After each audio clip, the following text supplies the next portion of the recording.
Pred rokom to bolo proste úplne super, tak som si povedal, že aspoň na jeden deň sa musím vrátiť. My sem chodíme kvôli skupinám. Zabaviť sa a hlavne neopiť sa.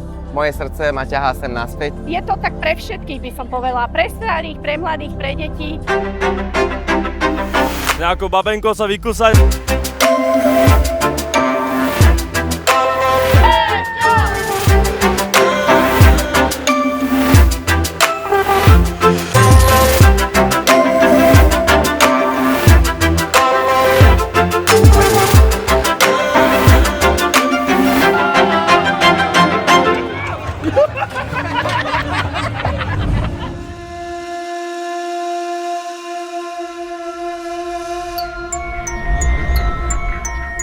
Aj keď včera počasie úplne nevyšlo, tak slnečné jazera nie sú slnečné len tak pre nič za nič. Dnes tu vládne parádna atmosféra, sú tu skvelí ľudia.